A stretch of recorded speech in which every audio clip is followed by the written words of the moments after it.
कल चौटाला में वाणी चल रही थी 5 फरवरी सन 1967 की प्रातः क्लास।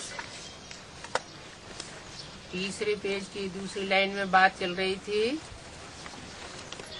जो पतित पावन पाप है उनसे योग लगाने से ही तुम पावन बनेंगे। तो पहले यह पावन बनने की शिक्षा लो। आत्मा जो अपवित्र बन गई है वो पवित्र कैसे बने? आत्मा अपवित्र कैसे बन गई? देवताओं की आत्मा तो पवित्र थी, पवित्र आत्मा पवित्र कैसे बन गई?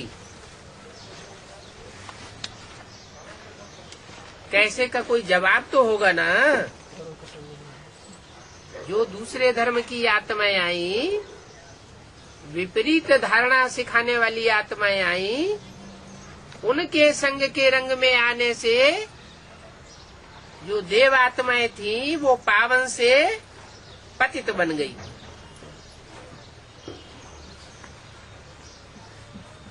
तो पतित पने का वर्षा कब से मिलना शुरू हुआ? द्वैतवादी युग से, द्वापर से,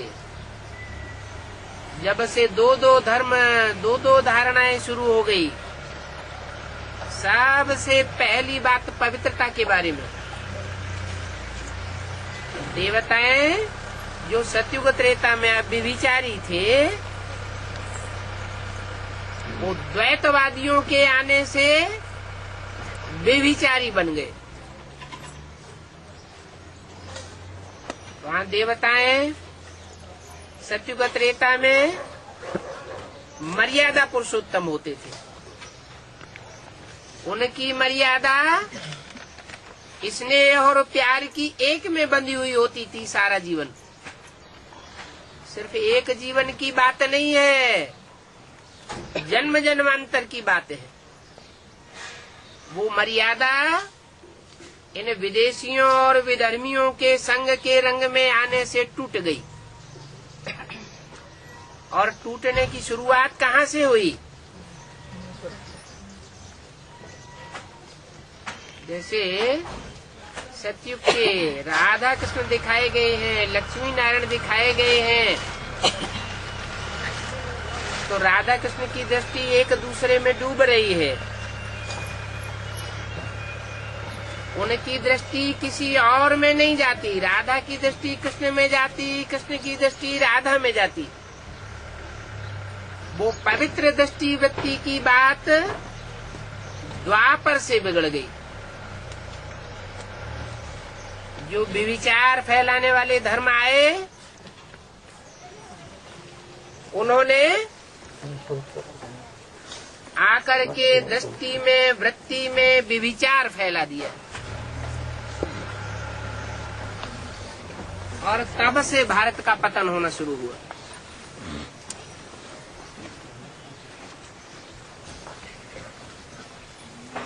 देवात्माएं जो अपवित्र बनी,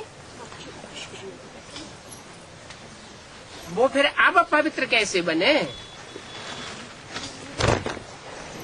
तो बाबा बताते हैं उल्टी सीढ़ी चढ़नी पड़े। उतरने के लिए द्वैतवादियों का संग लिया, विपरीत धारणा सिखाने वालों का संग लिया। बाप ने जो धारणा सिखाई पवित्रता की,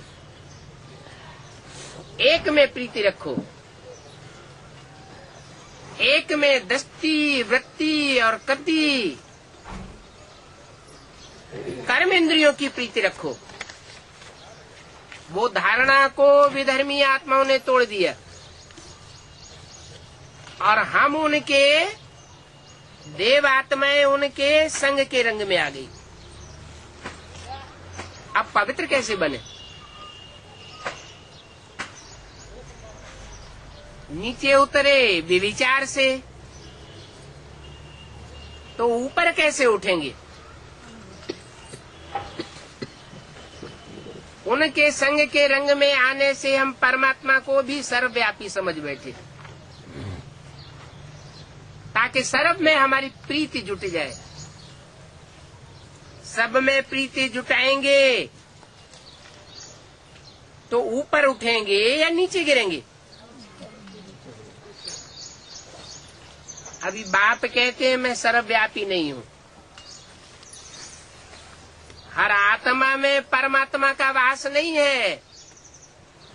एवर प्योर परमात्मा हर आत्मा के अंदर विराजमान नहीं है। वो सुप्रीम रूह की रूहानियत हर आत्मा में मौजूद नहीं है। अभी बाप कहते हैं मैं एक व्यापी होकर के आया हूँ। उस एक व्यापी को पहचानेंगे और पहचान करके, जान करके, मान करके उससे प्रीति जुटाएंगे तो आत्मा पवित्र बन जाएगी। संग तारे कुसंग बोरे, द्वापर युग से कुसंग लगता चला आया। अभी एक जन्म में संभावना है बाप के आने से कि हम कुसंग को सत्य संग में बदल सकते हैं। दुनिया में सत्य 100% कोई नहीं है। अभी तो कलयुगी दुनिया है, झूठों की दुनिया। सब झूठे हैं, झूठा प्यार दिखाने वाले हैं। उसका मिसाल दे दिया। हिंदुस्तान पाकिस्तान का जब बंटवारा हुआ था, खून की नदियां बही थी, तो अपनी अपनी जान लेकर के भाग खड़े हुए। 7-7 तालों में जिन्होंने बंद करके रखा, बहुत प्रीति दिखाई, वो सब भाग खड़े हुए। और सिंध हैदराबाद में उन कन्या माताओं को जो बांधेली बना करके रखी गई थी, उनको मौका मिल गया बाबा के पास पहुंच जाने का। जो यज्ञ के आदि में हुआ वो ही सब अंत में होने वाला है। हिस्ट्री में भी आता है कि एक ऐसा टाइम हुआ था जब बड़े बड़े राजाओं ने परमात्मा प्रीति के आधार पर अपनी राजाई, राजपाट और रानियों को छोड़ दिया था। वो तो सन्यासियों की प्रीति थी, वो प्रवृत्ति मार्ग की प्रीति नहीं थी। अभी तो बाप प्रवृत्ति मार्ग में आया हुआ है। प्रवृत्ति में रह करके प्रवृत्ति मार्ग वालों को राजयोग सिखाए रहा है। ये प्रवृत्ति मार्ग का राजयोग सिवाय परमपिता परमात्मा की और कोई नहीं सिखा सकता।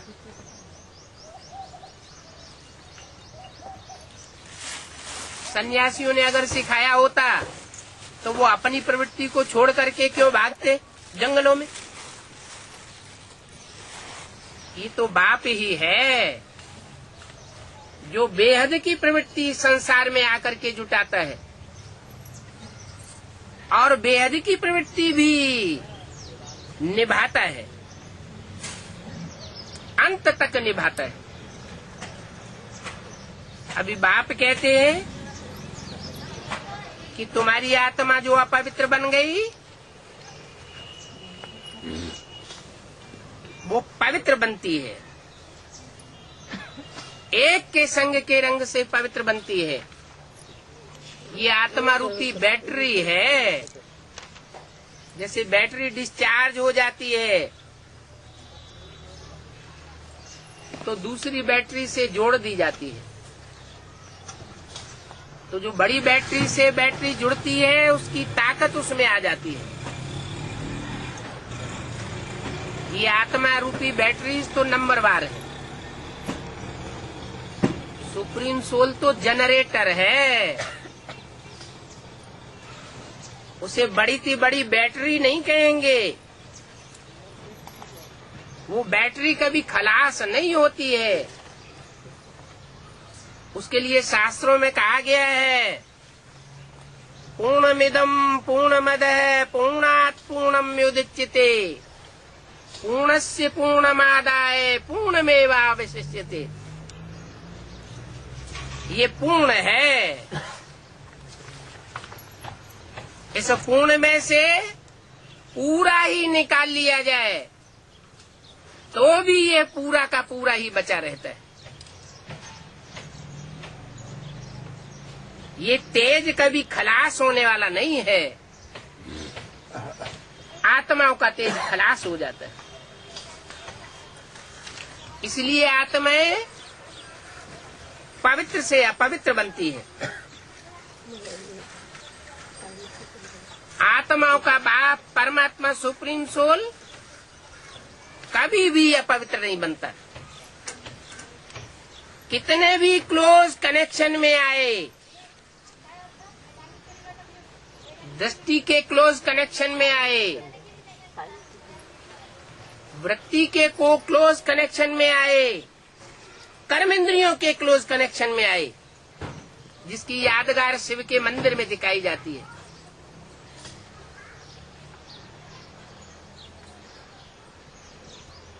इसलिए उसका लिंग ही पूजा जाता है और देवताओं की सब इंद्रियां पूजी जाती हैं, लेकिन शिव का लिंग पूजा जाता है। क्यों? ये यादगार है इस बात की कायम भक्ति मार्ग में कि वो इस धरा पर जब आया तो कर्मेंद्रियों के क्लोज कनेक्शन में आने के बावजूद भी नीचे नहीं गिरता, क्षरित नहीं होता, पतित नहीं बनता। ऊंची स्टेज से नीची स्टेज में गिरता नहीं है। यहाँ तक कि जिसमें एक व्यापी बन करके आता है वो आत्मा भी आत्मा है, परंतु उसको भी ऐसा संग का रंग लगता है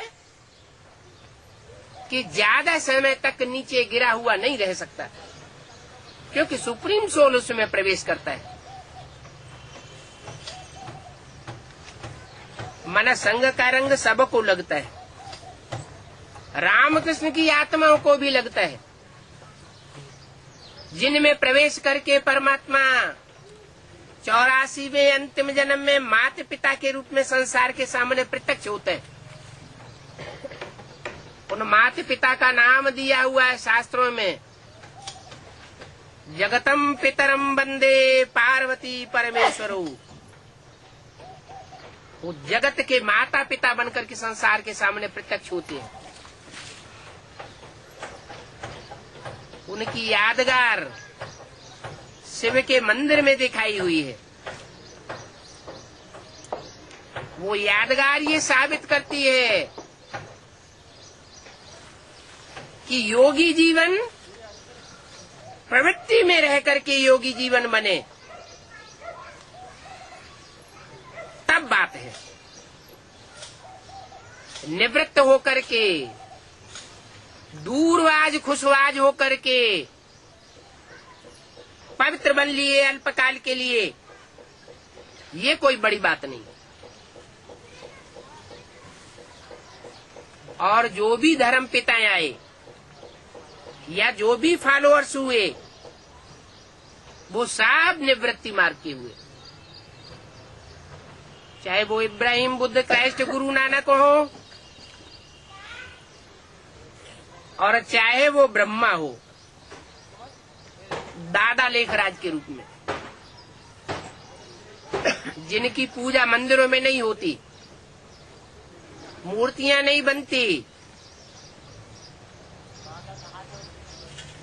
मंदिर नहीं बनते, क्योंकि राजयोग का तंत्र वो नहीं समझ सके। इसलिए मुरली में बोला है, ब्रह्मा को बाबा बेबी कहते हैं। बेबी माना क्या? बच्चा बुद्धि। अब ब्रह्मा को जो फॉलो करने वाले होंगे वो भी क्या होंगे? वो भी बच्चा बुद्धि। उनकी बुद्धि बेसिक नॉलेज तक सीमित रहती है, एडवांस नॉलेज की गहरी बातों को नहीं उठा पाते। उसके लिए चाहिए बीज रूप स्टेज, जो सदा मुरलियों में बताते रहे कि बाप समान स्टेज धारण करनी है, देह भानु को त्यागना है, आत्मा बनेंगे तो निराकारी बनेंगे। आत्मा माने ज्योति बिंदु, निराकारी बनेंगे तो निर्विकारी बनेंगे। साकार भान में रहेंगे तो कर्मेंद्रियां चंचल होती रहेंगी। सुबह से लेकर के शाम तक जितनी प्रैक्टिस करेंगे, मैं आत्मा ज्योति बिंदु हूँ, स्टार हूँ, उतना ही निराकारी स्टेज बनती जाएगी और बाप के नजदीक पहुंचते जाएंगे। हमारी आत्मा रूपी बैटरी बाप के नजदीक पहुंचेगी तो चार्ज होती जाएगी। इसलिए बोला भी है, आत्मा रूपी सुई की सारी कटने पर तुम बच्चे डायरेक्ट बाप से सीखोगे। डायरेक्ट का कनेक्शन जास्ती होगा या जो इनडायरेक्ट है उसका कनेक्शन जास्ती होगा? जो डायरेक्ट कनेक्शन जोड़ेंगे उनको डायरेक्ट पावर मिलती है। एडवांस में ज्ञान में आने वाले सब डायरेक्ट बाप से कनेक्शन जोड़ने वाले, लेकिन बाप को नंबरवार पहचानते हैं, नंबरवार निश्चय बुद्धि बनते हैं। जितना पहचानते हैं उतना समर्पण बुद्धि बनते हैं।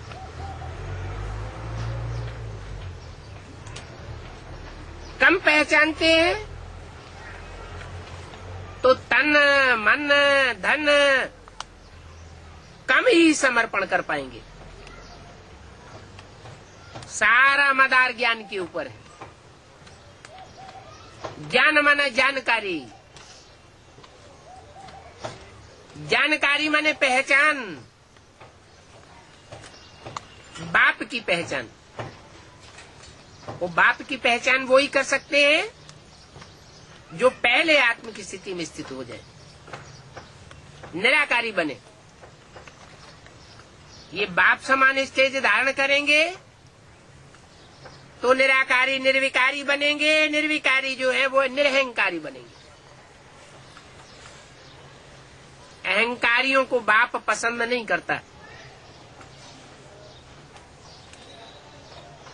सारे विकार माफ हैं। कोई कितना भी कामी हो, कुत्ते जैसा कामी क्यों न हो, वो भी शास्त्रों में गायन है। क्या कि पांडवों का स्वर्गारोहण हुआ तो साथ में कुत्ता भी चला गया। तो बाप ये नहीं देखते हैं कोई कितना नीचे गिरा हुआ है, कितना कामी है, या व्यभिचारी है, या महाकामी है, क्रोधी है, लोभी है, मोही है। ये चार विकार परमात्मा बाप की तरफ से पूरे माफ।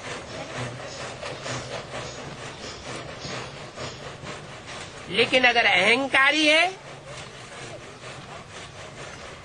तो बाप की ओर से माफ नहीं होता। ऐसे भी नहीं कि बाप उन बच्चों को घृणा करता है। दुनिया में ऐसे ही होता है, जिसको जो घृणा करता है उसको अपने नजदीक नहीं आने देता। और बाप सुप्रीम सोल ऐसा नहीं है, उसको किसी से घृणा नहीं है। जो अहंकारी थे अहंकारी बच्चे हैं, महादेह अभिमानी हैं, उन बच्चों को भी अपने नजदीक बैठाता है। जाड़ के चित्र में देखो, नास्तिक धर्म से जास्ती अहंकारी तो कोई धर्म नहीं हो सकता। महा अहंकारी, देह अहंकार जैसे जाता ही नहीं। वो बच्चा बाप के सबसे नजदीक बैठा। लेकिन बाप के अंदर के प्यार और बाहर के प्यार की बड़ी भारी युक्ति है।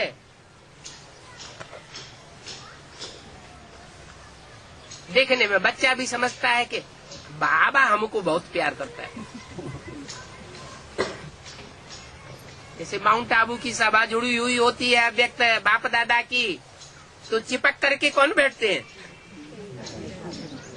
वो समझते हैं हम बहुत प्यारे हैं। पब्लिक भी क्या समझती है? अरे अरे अरे अरे, ऐसे दीदी दादियों जैसा प्यार हमको भी मिला होता। लेकिन बाप कहते हैं गुड़ जाने गुड़ की गोचरी जाने। माना बाप जिस मुकर्रर रथ में आता है वो इन बातों को समझ सकता है, और किसी की बुद्धि में ये बातें पूरी रीति बैठती नहीं। अगर पूरी रीति बैठ जाए तो पूरा पूरा मनमना भव हो जाए। मनमना भव की निशानी क्या होगी? है जो बाप का संकल्प सो बच्चे का संकल्प। माना संकल्प मात्र भी विरोधाभास नहीं हो सकता। वाचा में बाप की वाचा से वाचा टकरा जाए, ये तो बड़ी बात हो गई। और कर्मेंद्रियों का झगड़ा होने लगे, मारपीट हो जाए बाप और बच्चे के बीच में, ये तो बहुत ही बड़ा काम हो गया दुष्टता का।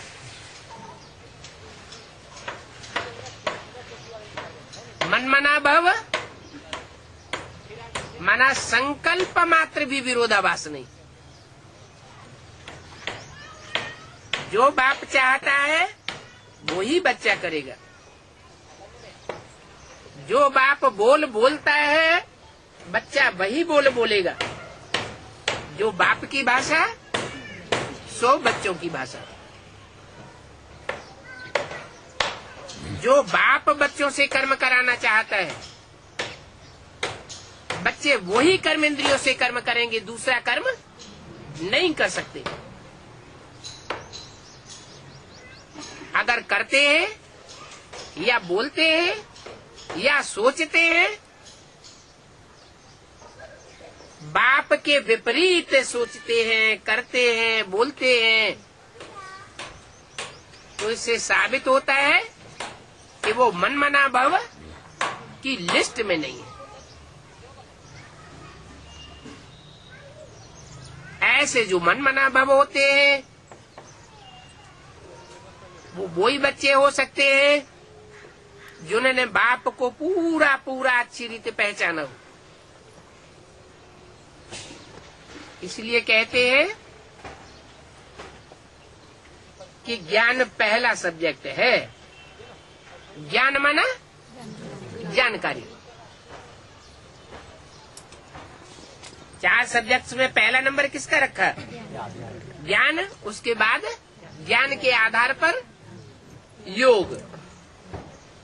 जितना ज्ञान होगा गहरा उतनी गहरी याद टिकेगी। ज्ञान अर्थात जानकारी अर्थात पहचान नहीं होगी तो याद भी टिकेगी नहीं। बैठ तो ही बुद्धि में नहीं बैठेगा कि बाप क्या चीज है। इसलिए बाप कहते हैं मैं जो हूँ, जैसा हूँ और जिस रूप में पार्ट बजा रहा हूँ, उस रूप को कोई बिरले बच्चे हैं जो समझते हैं। न समझने के कारण फिर बुद्धि का योग इधर उधर भटकता रहता है। कहीं देहधारियों में भटकता है, कहीं देह के पदार्थों में भटकता है। बुद्धि एक बात में टिकती ही नहीं, क्योंकि पूरा जानकारी नहीं है कि बाप से क्या प्राप्ति होती है।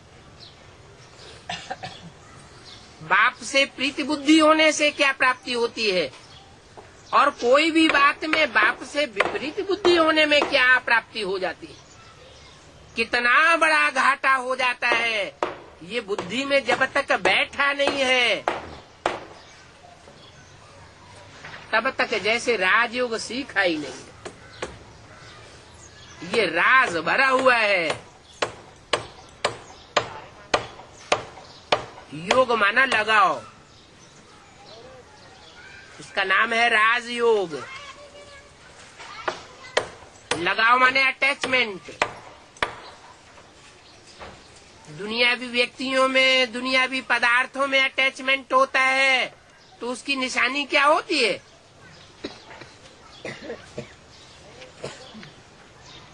बुद्धि का झुकाव बार बार उसी देहधारी की तरफ या उसी वस्तु की तरफ जाता है। जैसे कोई आदमी मरता है तो उससे पूछा जाता है क्या चाहिए, तो कहता है हमें लड्डू याद आता है, तो लड्डू उसको दिया जाता है। अंतमते सोगते। अभी तो सारी दुनिया की अंतमते है, दुनिया ही खलास होने वाली है। अभी अंत समय में जहाँ जहाँ जिसकी बुद्धि लटकी हुई है, अगर अंत तक वो बुद्धि लटकी रही, खिंचाव होता रहा उस देहधारी का, तो उस देहधारी से ऊंचा पद पाए सकेंगे क्या? है? जिस देहधारी में बुद्धि लटकी होगी उससे ऊंचा पद नहीं हो सकता। ज्यादा से ज्यादा उसके समान पद हो सकता है। तो बाप कहते हैं सबसे बुद्धि योग तोड़ो और मुझे एक संग जोड़ो। एक के साथ जोड़ने से क्या प्राप्ति होती है, ये बिरले बच्चे जानते हैं।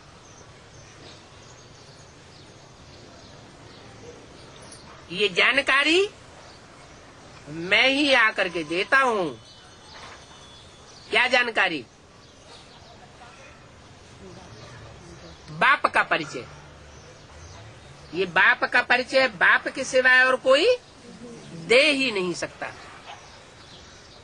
बेसिक नॉलेज में भी वो माँ के रूप में आता है और बच्चों को परिचय देता है कि मैं ज्योति बिंदु हूँ, मेरी आत्मा का नाम शिव है। शिव को बूरी भी कहा जाता है। बूरी माना बिंदी। ये नाम कभी बदलता नहीं है।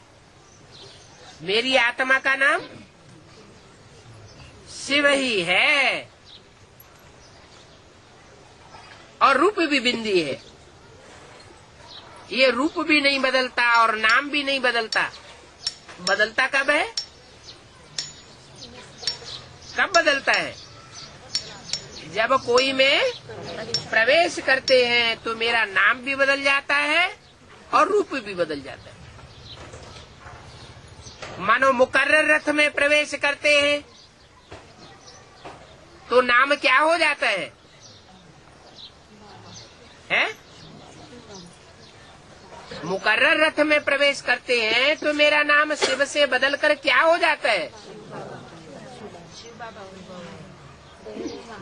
मेरा नाम वो हो जाता है जो 33 करोड़ देवताओं में से और किसी को वो टाइटल नहीं मिलता।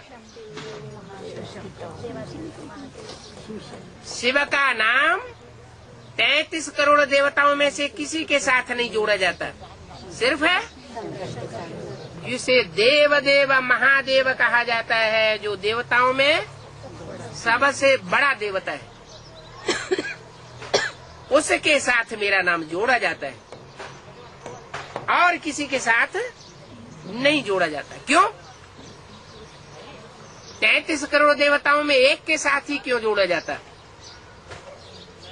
और बाकी के साथ क्यों नहीं जोड़ा जाता? शिव ब्रह्मा क्यों नहीं कहते?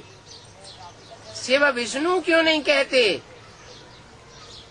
शिव जगदम्बा क्यों नहीं कहते? शिव पार्वती क्यों नहीं कहते?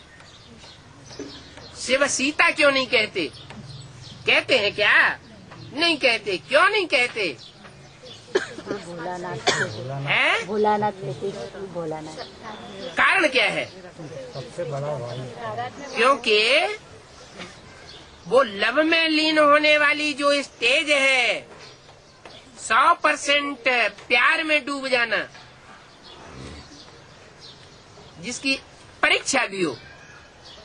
क्या क्या परीक्षा हो? परीक्षा मन के द्वारा ही नहीं होती है, वाचा के द्वारा भी परीक्षा होती है और कर्मेंद्रियों के द्वारा भी परीक्षा होती है।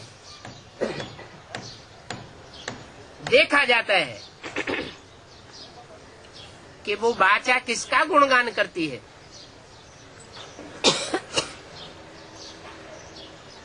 एक बाप के मुकाबले किसी और को प्रियरिटी तो नहीं देती है। अगर वाचा एक बाप के मुकाबले किसी और की प्रशंसा करती है, किसी दूसरी आत्मा को उस स्टेज पर रख देती है, तो प्यार एक के प्रति कहा जाएगा या दो के प्रति कहा जाएगा? प्यार अद्वैतवादी हुआ या द्वैतवादी प्यार हुआ?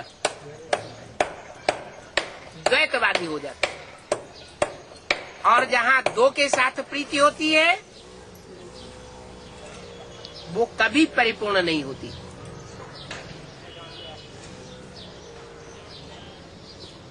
भारत में तो खास बोलते हैं, एक पत्नी सदा ब्रह्मचारी।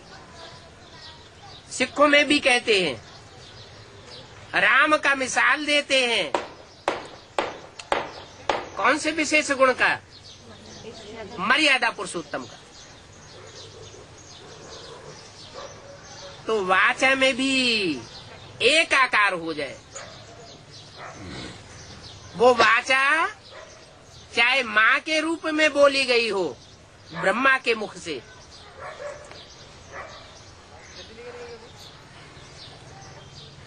लेकिन उस वाचा में भी कहीं विरोधाभास न हो। जैसे ब्रह्मा की वाणी है, गुलजार दादी के मुख से चलाई जाती है,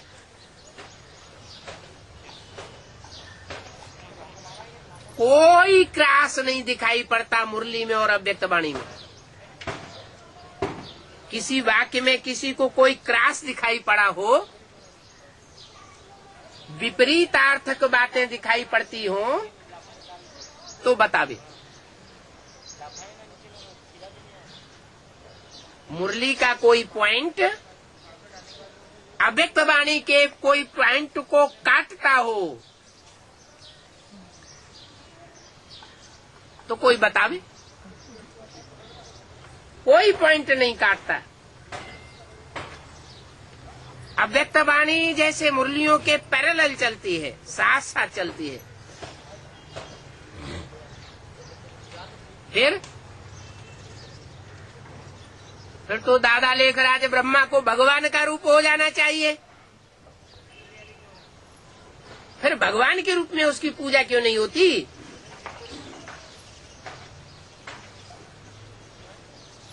फिर तो ब्रह्मा का नाम शिव के साथ जुड़ जाना चाहिए ना, क्यों नहीं जुड़ जाता?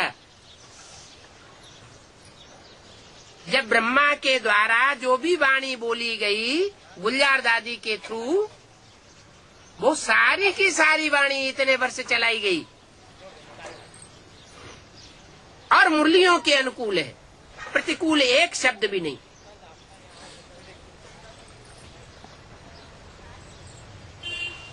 तो दादा लेखराज की सोल गुलजार दादी के द्वारा भगवान का रूप क्यों नहीं होना चाहिए? अरे एक अंतर फिर भी है। कौन सा अंतर है?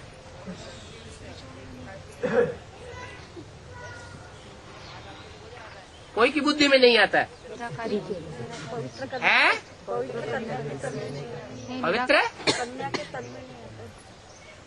नहीं, वो तो आता ना आता बात अलग हो गई, लेकिन वाणी की बात हो रही है। अव्यक्त वाणी और जो व्यक्त वाणी है उसमें विशेष अंतर एक बात का फिर भी है। वो अंतर ये है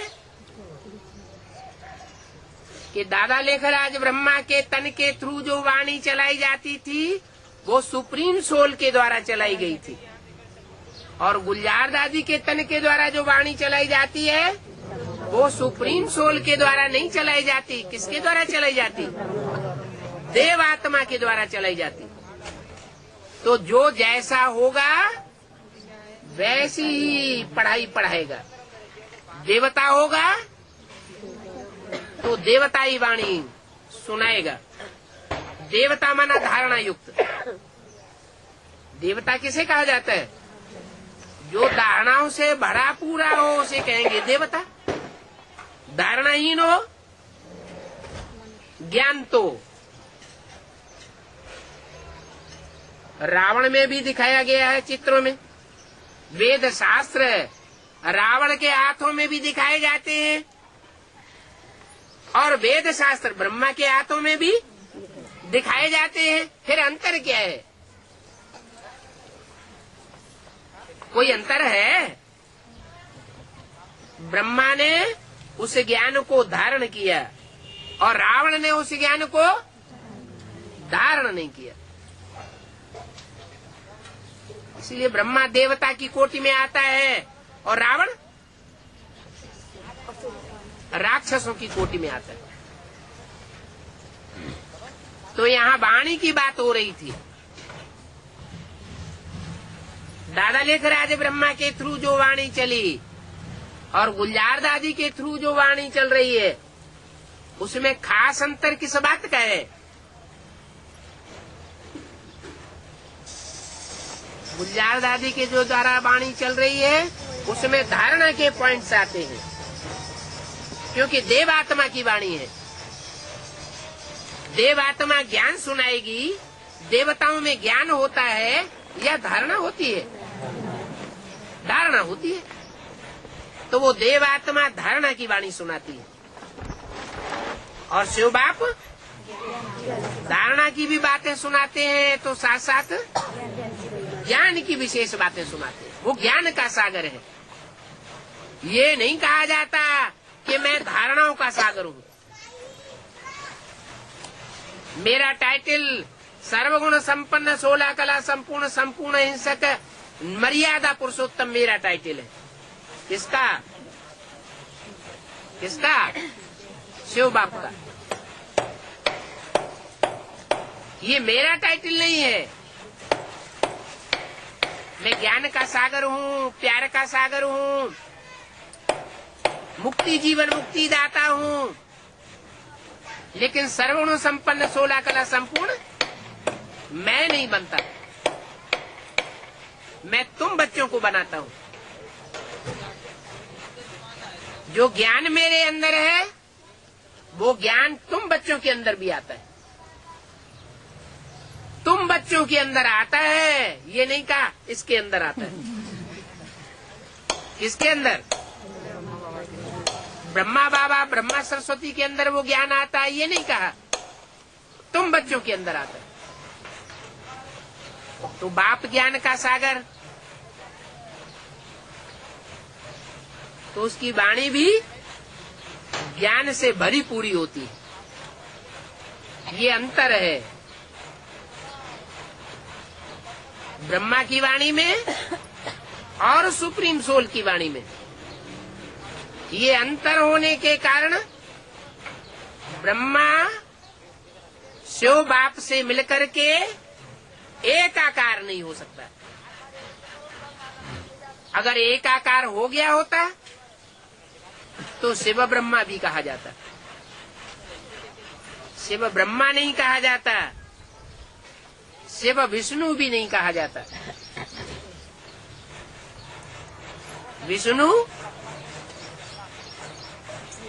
ज्ञान सुनाता है कि नहीं सुनाता है? हैं? सुनाता है? नहीं सुना, गूंगा है। विष्णु ज्ञान सुनाता है या गूंगा है? हैं? सुनाता है। शास्त्रों में तो दिखाया है कि ज्ञान कलश किसके द्वारा बांटा गया है? लक्ष्मी के द्वारा बांटा गया। तो जो लक्ष्मी है वो तो धारणा की देवी है ना। लक्ष्मी में जगदम्बा में फर्क दिखाया गया है। क्या फर्क है? जगदम्बा अपने भक्तों की सर्व मनोकामनाएं पूरी करती है और लक्ष्मी धन की कामना पूरी करती है। कौन से धन की बात है? ज्ञान धन की बात है। ईश्वर का दिया हुआ धन पहला पहला कौन सा है? ईश्वर जब इस धरा पर आता है तो पहला पहला कौन सा धन देता है? ज्ञान धन देता है। वो ज्ञान धन जो देता है वही धन लक्ष्मी देती है। किसके द्वारा देता है? नारायण बनने वाले के द्वारा देता है। तो लक्ष्मी कहाँ से देती है? लक्ष्मी से धन मांगते हैं। बाबा कहते हैं लक्ष्मी के पास धन कहाँ से आया? नारायण से आया।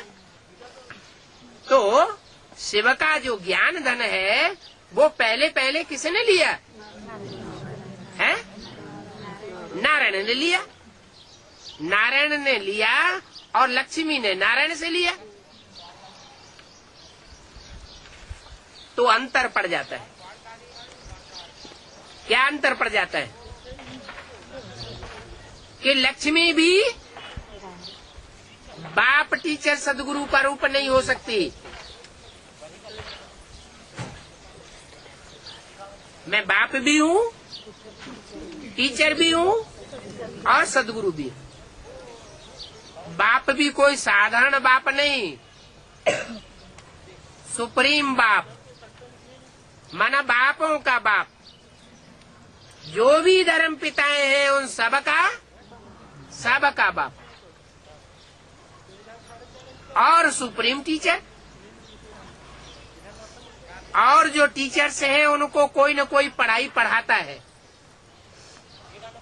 लेकिन मैं ऐसा टीचर हूँ जिसको कोई भी पढ़ाई नहीं पढ़ा सकता। राजयोग की भी पढ़ाई है ना। ये राजयोग की पढ़ाई सुप्रीम टीचर को कोई नहीं पढ़ा सकता।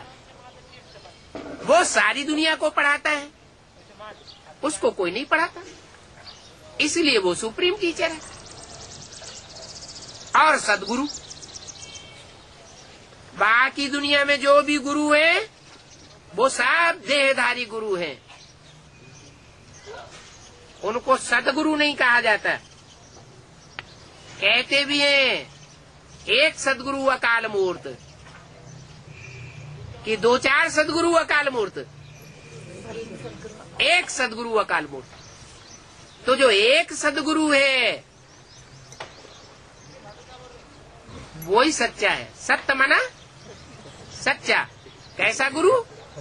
सतगुरु। तो बाकी गुरु कैसे हो गए?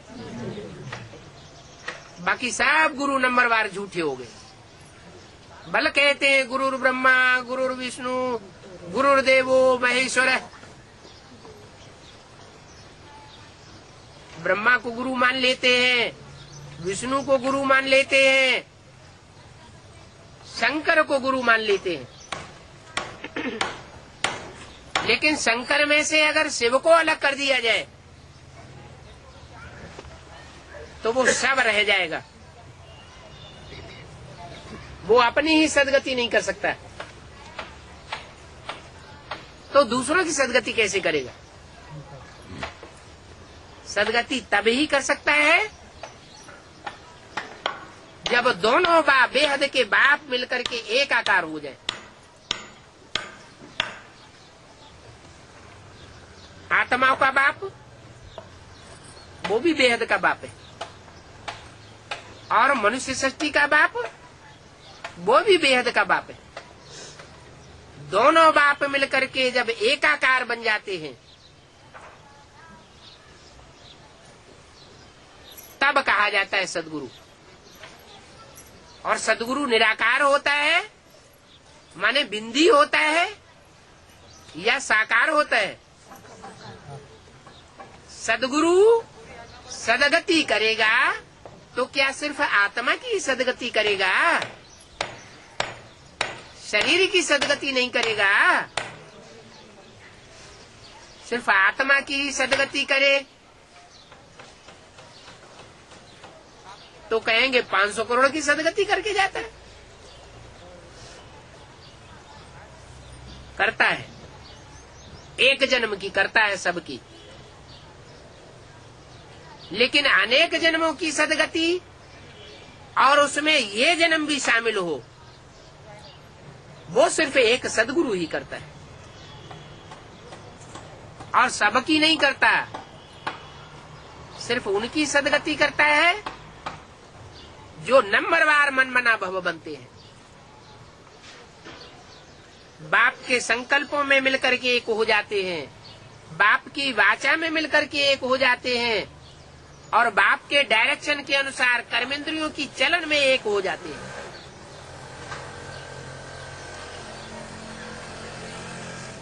उन आत्माओं की सदगति होती है,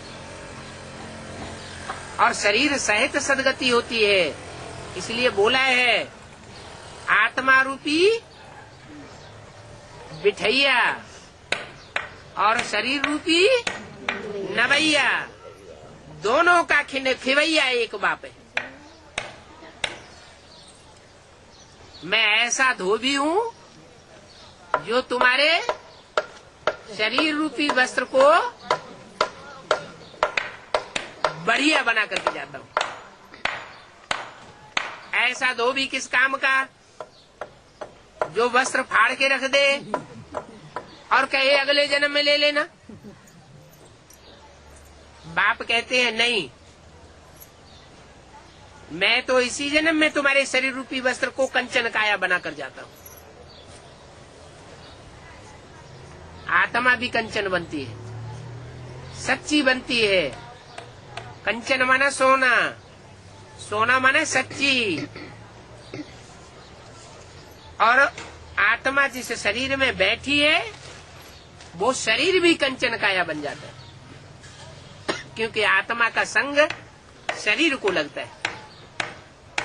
आत्मा पावन बनती है तो शरीर भी पावन बनता है। जिनकी आत्मा पूरी पावन नहीं बनेगी, 16 कला संपूर्ण सर्वगुण संपन्न, उनका शरीर भी इस जन्म में पावन नहीं बन सकता। ये अपवित्र शरीर उनको छोड़ना पड़ेगा। परम धाम में लंबे समय के लिए नंबरवार वापस जाना पड़ेगा। मैं तुम्हें ऐसी युक्ति बताता हूँ, ऐसा राजयोग सिखाता हूँ, तुम इसी जन्म में इसी शरीर से आत्मा और शरीर दोनों को कंचन बना लेंगे। अभी समय है।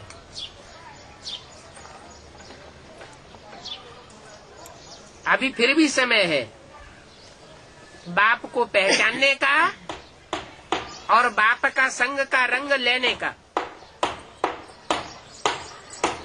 संग का रंग लेने का मतलब ये नहीं कंधे पे चढ़ के बैठ जाए।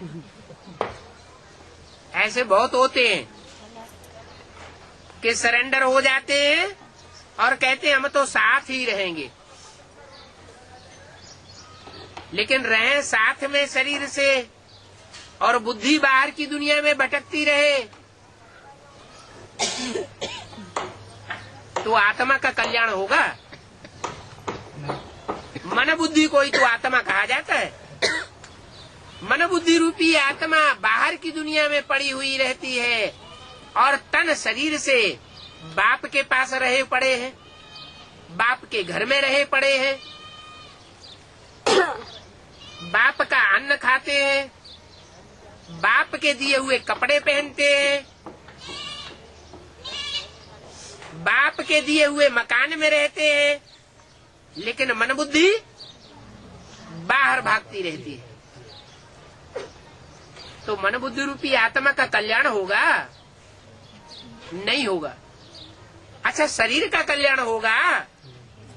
जब आत्मा का ही कल्याण नहीं हुआ तो शरीर का कल्याण होने का तो सवाल ही नहीं। आत्मा जहाँ भागेगी शरीर भी एकदम भाग जाएगा। लंबे समय तक का जो पुरुषार्थ होता है वो अंत समय में वो पुरुषार्थ जागृत हो जाता है।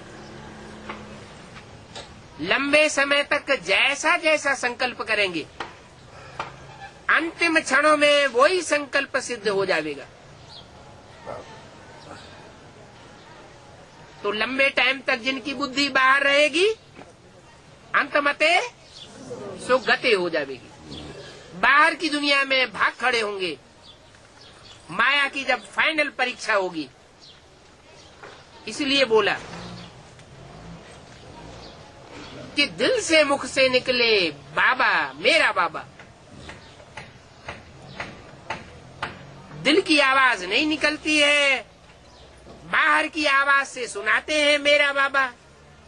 मैं जितना बाबा को प्यार करता हूँ करती हूँ उतना दुनिया में कोई नहीं करता होगा। ये दिखावे की भाषा हो जाती है।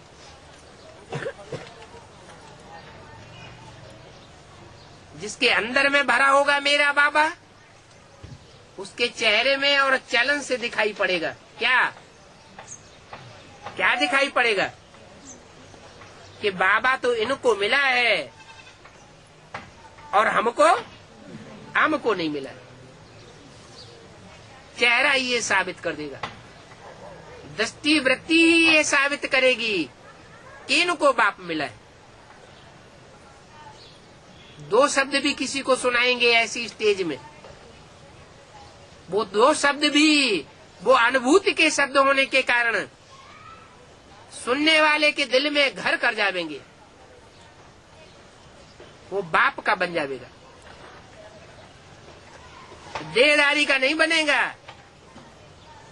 क्योंकि चेहरे से और चलन से शिव बाबा दिखाई देगा। तो प्रीति, प्यार, लगाव, योग, ये सब एक ही शब्द के अर्थ हैं। इसलिए बाबा कहते हैं योग नहीं लगता, योग नहीं लगता, ये कहना बंद कर दो। क्यों? क्योंकि योग योग की भाषा कहने से वो हठ योगियों का योग हो जाता है। क्या कहो? शिव बाबा की याद। जो चीज आंखों से देखी जाती है, कर्मेंद्रियों से अनुभव की जाती है, वो याद आती है या नहीं आती है? जरूर याद आती है। ये अभ्यास है कर्मेंद्रियों का 63 जन्मों का। जहाँ जहाँ कर्मेंद्रियों का ज्ञानेंद्रियों का संग जाता है, वो संग का रंग बुद्धि के ऊपर बैठ जाता है। मन बुद्धि के ऊपर जो संग का रंग बैठता है वो याद जरूर आता है।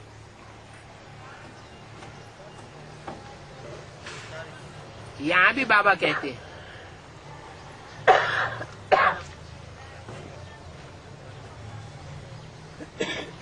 कि राज परिवार में वो ही आवेंगे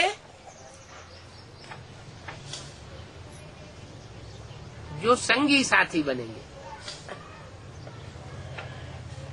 कितने आवेंगे? 16,108। वो तन से, मन से, धन से, समय और संपर्क से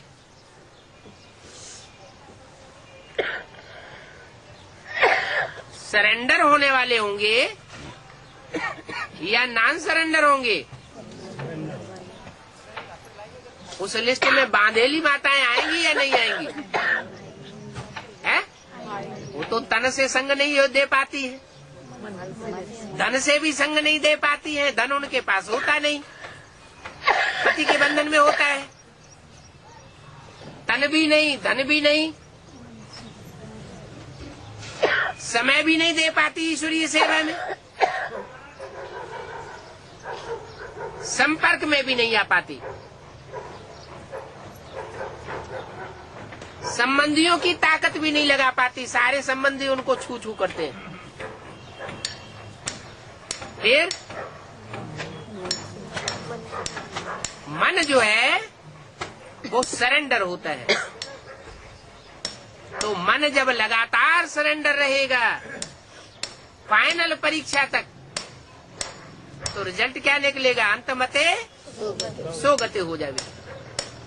उनकी मन बुद्धि बाप के साकार संग से दूर होते हुए भी, शरीर से, कर्मेंद्रियों से दूर होते हुए भी अंत में रिजल्ट क्या आवेगा कि वो बाप के नजदीक पहुंच जाएंगे और 16,000 की लिस्ट में आ जाएंगे।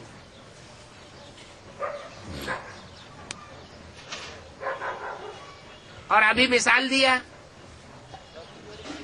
जो पहले पहले सरेंडर हो जाते हैं और बुद्धि बाहर की दुनिया में धरी रहती है,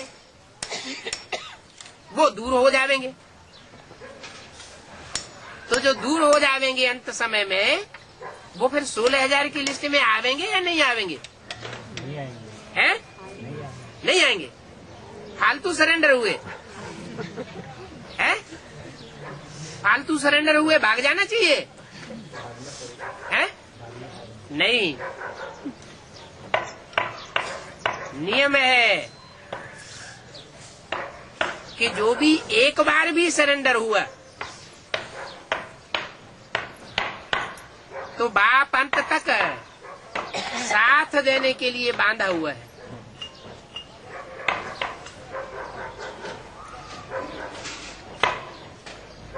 हाँ, ये हो सकता है कि भागने वाले राजकुल के चांडाल बन पड़े, दास दासी बन पड़े।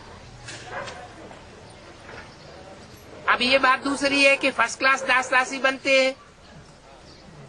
फर्स्ट क्लास दास दासी माने माँ बाप,